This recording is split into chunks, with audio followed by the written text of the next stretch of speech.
that most people who think they are entrepreneurs aren't entrepreneurs. They are? They're self-employed. There's a difference. Being self-employed means you've created a job for yourself. It doesn't mean you've built a business. The morning, this is your MYD Startup. We're here to help you, your business, you as a person, you as the business owner, and the business itself. We are very fortunate to have for our startup this morning presence of venture capitalist, best-selling author, renowned entrepreneur, and global business speaker Vusi Thembekwayo. And he is not here alone. He's here with our one of my favorite people in Namibia, management consultant for corporate strategy and entrepreneurship, Lelanie Basson. Good morning to the both of you. It is. A good one. Good morning. A fantastic one at that. Let's just jump straight into it. How does one really build a successful business, especially from the ground up? Because we're talking MYD startup. How do I even start? I'll let Lelanie go first because she operates here. Yes. Right, building from the ground up, I think the big thing is just that you've got to start, right? Because I think sometimes the task you have in front of you is just so daunting, right? And then you have all the naysayers, right? Yes. Because you're absolutely crazy. You'll find it 10 years down the line, 20 years down the line, you're crazy to go into entrepreneurship. But it's a calling, I think, also, as many things in life, right? So daunting task, but take the first step and start. That's it. Yeah. That's it. I always say to entrepreneurs, first one, then 10. So focus on getting one customer, then focus on getting 10 customers. But you know what we're finding right now, especially as Africans, black millennials, you are first generation entrepreneur, right? Which means there's no one within your family or within your sphere that even knows what you're doing. So there is that, you finding your way through, and then having to be starting the business as a side hustle, right? So the magnitude and the weight that you have to carry as a black millennial is quite daunting. And how would you advise people that want to or are already in the space to navigate such muddy and difficult waters? Well, if I take it from my own personal journey, right, I started out as a side hustle, all right? And really what Vusi was saying, like get the first customer and then get 10. And waited until there was some level of stability around it. But I'm also quite fortunate in the sense that I come from a family of entrepreneurship and education merged, right? So with my late dad, there was some sort of a blueprint that I could follow. But in general, it's a daunting task for anybody to build. I would say it's a good point, Lelanie. I would say just don't shoulder the weight, man. Don't allow the world to put a weight on your shoulders that's not yours to carry. You have your own life, your own dreams. Now, admittedly, a lot of, in particular, young black people do carry the black tax, right? So that goes without saying. But that notwithstanding, there comes a point in life where you've got to live for you and not live for anybody else. It's not a popular message, but it's just the weight of the world being placed on you isn't fair. No, because especially on that point of black tax, I'm working and I have a side hustle and I still have to find from somewhere capital to fund my business because I have no idea what I'm doing. Yes. Absolutely no idea. Yes. So in terms of, you're a venture capitalist, in terms of funding and having the black tax and having to also fund the business, how would you advise an entrepreneur starting off? Let me jump in on this. So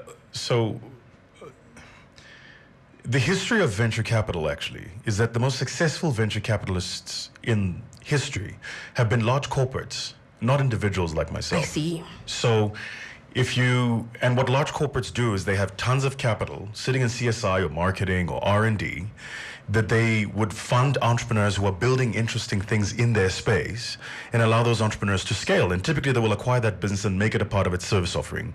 So you're a telco and a young person is building a fintech app and you buy them so that they become part of your service offering. The history actually is that large corporates are the ones who should be driving it more. Now, sadly, and I'm a guest, so I want to be careful how I say this, I don't think that there's a strong culture of this in Namibia. I don't see that. And as a consequence of this, young Namibians starting businesses are expecting angels to walk out of the sky to come and fund them. That's not quite how that works, right? So the history is that large corporates typically play the first and best venture capitalist, and then after that, it's the government. they play the second and best form of venture capital because they've got tons of resources that they can plow into this. Now, to be clear, I'm not talking about money being plowed into programs. I'm not talking about, an awards evening where you're inviting a couple of entrepreneurs. That's not what I mean. I mean a structured, long-term investment program into a single or number of young people who are building something over a period of time that you can see a pathway to success.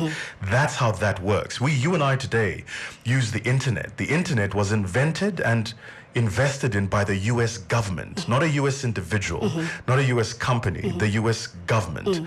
Some of the technologies you're running on your phone are technologies that were invested in by the U.S. government. Yes. Because the U.S. government understands that they have to play that role. Over here, I've spent some time talking to different business people, and Alibaba is a company that came up an awful lot. I mean, think about how many companies the Chinese government has supported to be where they are today. So I suppose what it is I'm saying is that my experience here, limited albeit, has been that there's still massive upside for corporates in particular and government specifically to get more involved in building entrepreneurs. Lelanie, Vusi touched on the deficiency that we're having in the country, and I'm asking under correction here, but I'm asking you because I know you're on the ground. Most of the businesses that we have in Namibia in terms of startup, one man, one woman, and that's how it is. How do I actively scale my business in terms of now recruitment? How am I going to hire one extra person? How do I know even how to do that? Because a lot of businesses have failed just by hiring the wrong people. Well, I think hiring the wrong people is not, not any business is not immune to it, right? True story. So I think we should just box that one. Okay. But entrepreneurship is a lonely space. Yes. It's an extremely lonely space, right? And I think that what Vusi has said to piggyback off that is that it's difficult for any one-man show to go to the next, and we really do need a sister. Look, if you think about it in general in the context of Namibia, right? We've got cooker shops, and we have an entrepreneurial spirit. Unfortunately, we don't teach entrepreneurship in our education system, right? And our education system in Namibia is a completely different conversation also altogether, right? So we can park that for another day. But if we were, like Vusi saying, systematically had programmatic work, that it's not lip service, it's not something that come to a class and there you go, and there you can scale it. But somebody who really who takes your hand, goes in, analyzes what needs to be done. Is your idea even bankable, right? Because just the mere fact that you're going out and you're a one-man show and you're consulting or you're building something, whatever the case may be, it might not even be a business that's scalable, right? So let's start with that in terms of where are those resources, and let's get somebody some help to see, is it something that's worthwhile to scale in the end of the day? Okay. I know we're pressed for time, but I do want to end off talking about the School of Scale, if you can talk us through that. Do you want to go for that? Yeah, so over the past 5-6 years now, we've been operating the School of Scale. We've graduated over 100 companies. And the thesis behind the School of Scale is very simple. We ask every single entrepreneur who joins the program, could you disappear from your business for 90 days or more and your business still exists? Well, exactly. Yeah. And the fundamental difference there is that most people who think they are entrepreneurs aren't entrepreneurs. They are? They're self-employed. There's a difference. Being self-employed means you've created a job for yourself. It doesn't mean you've built a business. A business exists without you. The founder of Pick and Pay isn't standing behind the till right now. Yes. Does it make sense? The founder of a bank isn't there helping you do transactions. They've built a business. They're not self-employed.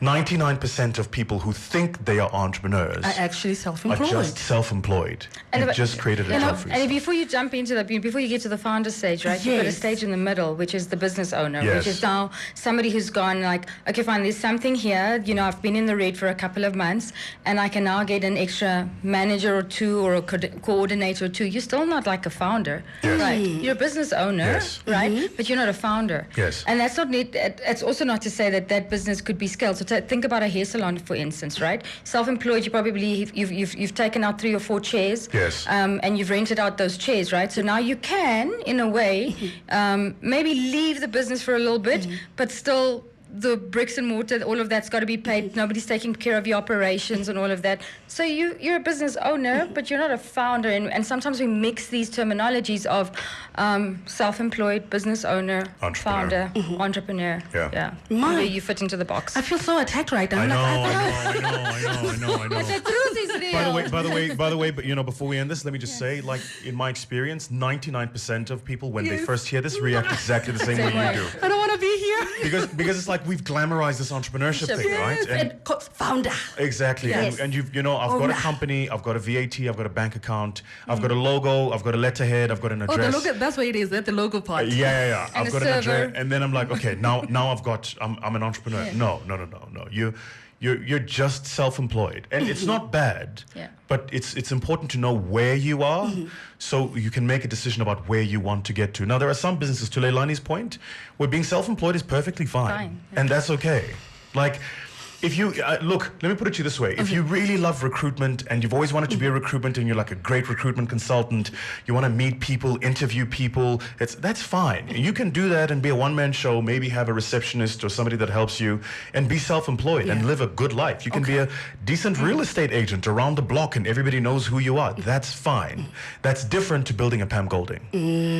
And the real conversation is not as much how to scale as it is be sure that you want to scale. Okay. Yes. See, now that makes me feel better. Yeah. Can't just leave it at you're not an owner. You're self-employed.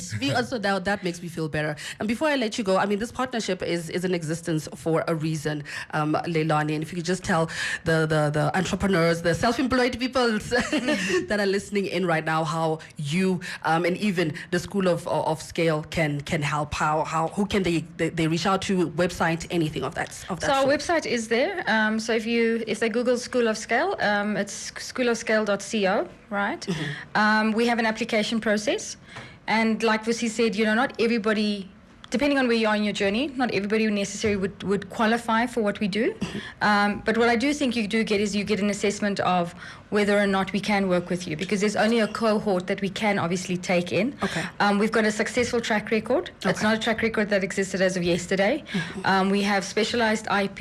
We've integrated technology significantly as of last year to really automate and make the process and streamline and so forth. We, like I said earlier, entrepreneurship is a lonely space, and we offer that support because sometimes you just need somebody also to soundboard from, right?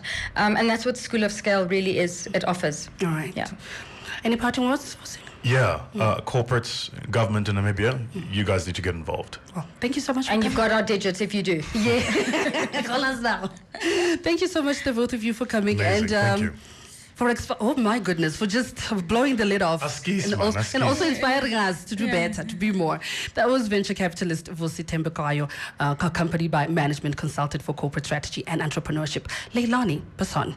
Sibo and Mo in the morning on 99 FM, your inspiration station.